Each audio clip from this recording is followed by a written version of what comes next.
Hello, listeners. Welcome to Audio Stories Library. Hope you all are doing good. Today is the sixth episode of Five Little Friends. Let's get into the story. At last, the summer vacation was over. The three little girls and the two mothers had to leave their friends on the farm and go back to the city. The little girls said goodbye to every living thing on the place. To the little pet rooster, to Red Chief, to the Speckle family, and to Mrs. Black Hen and her children who were now almost grown and had whole suits of clothes on. They said goodbye to Brown Betty and her children. They went to the pasture and said goodbye to Bonny Bell, Bess, and Buttercup, and to frisky little Dawn. They even stood at the fence and waved goodbye to Bad Big Ben. Then the two mothers and the three little girls said goodbye to Mrs. White and Billy and Molly, and last of all to dear little Mary, who promised to come and visit them at Christmas time. Goodbye, goodbye, goodbye, they called as Mr. White tucked them into the automobile and drove away. We have had a happy, happy summer. When they reached the city, little Dot's father was at the station to meet them. How glad he was to see his little girl again, and how happy Dot was to put her arms around dear Daddy's neck. "How's mother?" she said. "And how are Snowball and Fluff and Muff?" "Everyone is well," said Daddy. "And I have a grand surprise for you." "What is it, Daddy?" cried little Dot. Betty and Peggy came near to listen too. "That's telling," laughed Daddy. "I would rather show you when we get home." "May Betty and Peggy go with us?" he asked the two mothers. I think the two mothers must have known the secret. They smiled and said, "Yes, indeed." So off the three little girls went with Dot's father. When they reached Dot's house, no one was at the door to meet them. This seemed strange. At the head of the stairs, a strange lady with a cap and apron on was standing and smiling at them. She led them into the front room, still smiling but saying nothing. This made it very exciting. There, in an easy chair, was Dot's mother. She was holding something in her arms. At her feet were Snowball and the kittens sound asleep in their basket. "Oh, mother, mother!"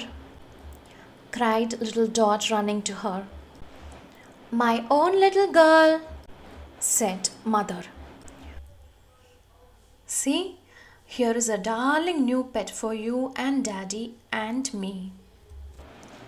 She held out the bundle in her arms, and it was a dear little baby brother. "The very best pet in all the world," said little Dot. And Betty and Peggy thought so too. But what have Paul and Bob been doing all this time? We will have to go back to the beginning of vacation and see. The place where they spent the summer was called Fairport. At Fairport, there was a wide, smooth, sandy beach.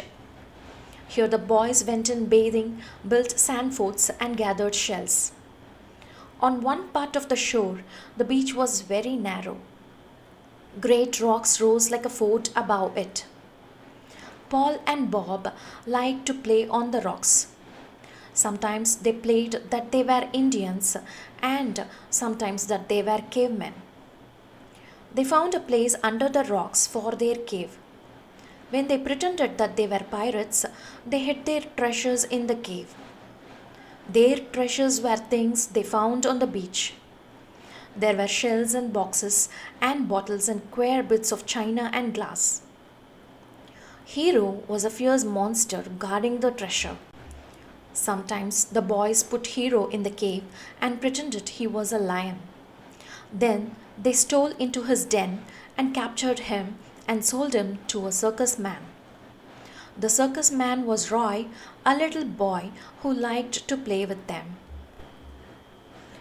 One day, Bob and Paul and Roy saw some big boys standing on the wharf. They were catching crabs. First, they baited their lines and then drew them into the water. When the crabs bit, they drew them in. It looked very exciting. The three little boys wanted to try. So they found strings and the big boys gave them some bait. Bob and Roy had good luck. But Paul was so excited he couldn't pull his line in quickly enough to catch a crab. At last he thought, if I wade into the water, I will be near the crabs. Then it won't be so hard to pull them in. So down he climbed and into the water he waded. Soon Bob and Roy heard him call, "Oh, oh, oh, come quick!" "What is it?" called Bob. "Have you caught a big crab?" "Oh no," said Paul. He was half laughing and half crying, and all the time he was shaking his foot as hard as he could. "Oh no, I haven't caught a crab. A crab has caught me." And sure enough, a big fat crab had nipped Paul's toe and was holding it fast. Bob climbed down and pulled it off. Paul went home and tied up his sore too. Then he came back and sat on the wharf and watched the others. Somehow, he didn't feel like catching crabs. So, he pretended he was a sailor who had been bitten by a big shark. One day, Bob and Paul found a very nice bottle on the beach. It had a tight cork so that the water could not soak in. At first, they thought they would hide it in their treasure cave, but that didn't seem exciting enough. So, they thought and thought what to do with it. At last, Bob said, "I know. Let's write our names and where we live on a piece of paper and put it in the bottle. Then let's throw the bottle out to sea." So, he wrote, "Bob Johnson, Paul Ray, Fairport." They put the paper in the bottle and corked the bottle tightly. Then they threw it out into the ocean. At first, the bottle bobbed up and down in the water, but soon a big wave caught it and carried it out of sight. "Suppose," said Paul, "the bottle goes way out to sea and a big whale swallows it. And suppose it makes the big whale so sick that he swims near to the shore. Then some fishermen will catch him and kill him. When they cut him open, they will find the bottle, and when they read our names, they will know we are the boys who helped them get the great big whale." "Or," said Bob, "suppose the bottle goes out to sea and a man in a seaplane sees it and opens it. And suppose he comes flying to Fairport, and when he lands here, he asks where we are. Then, when he finds us, he takes us for a long, long ride in his seaplane." It was great fun supposing. The next morning, Bob and Paul went to the beach, all ready to have some more supposes. But what was that small thing lying on the sand? It looked very much like a bottle. Yes, it was. It was the bottle. Bob picked it up and looked rather disappointed. Paul looked disappointed too. "Our supposes are no good now," he said. "Oh, yes," cried Bob. "I know a fine suppose. It's so good it's almost true. Let's pretend a big wave was the parcel postman. When he saw the bottle away out in the ocean with our names in it, he brought it straight to us." "Why? Of course, the parcel postman had to bring the bottle to us. He couldn't take it to the whale or to the man with the seaplane. It wasn't addressed to them," said Paul. The end of Five Little Friends, episode number 6. Let's now move on to the vocabulary. The first one you see is indeed. Indeed is nothing but to confirm something that's already suggested. The line we saw was that the mothers said, yes, indeed, right? In that case, they say that he can take their daughters. Yes, they say yes. And also, they confirm that they are willing to send their daughters. Yeah? So, it's another stress that they give that they are agreeing with his suggestion. Strange. Strange is something difficult to understand or something that is very unusual, something that is different from the usual behavior that we can say as strange. Bundle. Bundle is a collection of things. For example, we can say a bundle of papers. Indians.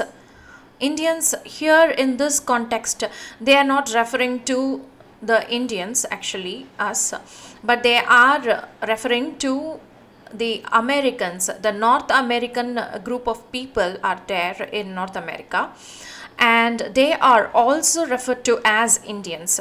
So, here in this context, they are referring to a group of people of North America. Pirates. Pirates are the people who actually attack the ships and they steal the valuables from the ship. Okay, they are called the pirates. Treasure, the valuable objects, for example, gems, diamonds, gold, whatever.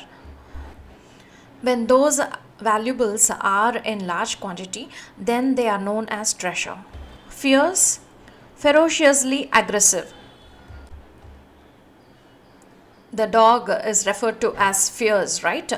If someone comes near the treasure, then he would aggressively attack them, and that's called as fierce. Guarding. Guarding is protecting. Wharf. Wharf is the area where the ship can be tied to. Baited. For fishing, what they will do, in the hook they will put some food, right? It could be a worm or something like that, and that's called baiting. Okay. Nipped is to bite sharply. Corked, to close a bottle with a stopper made of cork. Disappointed, if suppose someone expects that something might happen and in case it turns out to be something else, then that person will get depressed, right? That's called disappointed. That's all for now. Hope you enjoyed this audio. Please do subscribe to Audio Stories Library and also press the bell icon next to it. Thank you. Bye for now.